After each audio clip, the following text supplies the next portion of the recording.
ഇന്ത്യയിൽ നിന്ന് വാണിജ്യ വ്യവസായ മന്ത്രാലയത്തിന് കീഴിലെ agricultural and processed foods products exports development authority അഥവാ അപ്പെഡയ്ക്ക് കീഴിൽ മാത്രം 64 കമ്പനികൾ ദുബൈയിലെത്തിയിട്ടുണ്ട്. 100-ലേറെ സ്വകാര്യ സംരംഭകർ വേറെയുമുണ്ട്. ലോകത്തെ ഏറ്റവും വലിയ ഭക്ഷ്യോൽപാദന രാജ്യങ്ങളിലൊന്നായ ഇന്ത്യയിലെ വിവിധ സംസ്ഥാനങ്ങളും മേളയിൽ സാന്നിധ്യമറിയിക്കുന്നു.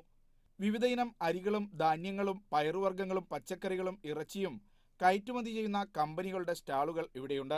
ഇന്ത്യയുടെ സ്റ്റോളും വളരെ സ്ട്രോങ് ആണ് ഇപ്രാവശ്യം. ലോകത്തിലൊരു മാറ്റം സംഭവിക്കുന്നതോടുകൂടി ഇന്ത്യയിലും മാറ്റം ആവശ്യമാണ്.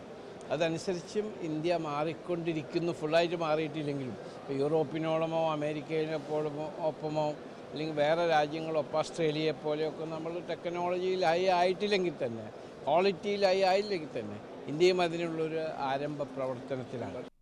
ബസ്മതി അരി, പോത്തിറച്ചി, ഗോതമ്പ്, ആട്ടിറച്ചി, പഴം, പച്ചക്കറികൾ, ഉള്ളി തുടങ്ങിയവയാണ് ഗൾഫിലേക്ക് ഏറ്റവും കൂടുതൽ കയറ്റുമതി ചെയ്യുന്നത്. പഞ്ചാബിൽ നിന്നുള്ള ബസ്മതി അരിയും പശ്ചിമ ബംഗാളിൽ നിന്നുള്ള കുത്തരിയും തേടി നിരവധി ആഗോള സംരംഭകരാണ് ഗൾഫ് ഫുഡ് മേളയിലെത്തുന്നത്.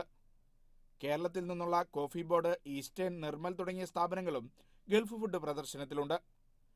ഗൾഫിലുള്ള മലയാളികളുടെ സ്ഥാപനങ്ങൾ കൂടാതെയാണിത്. Media 1, Dubai.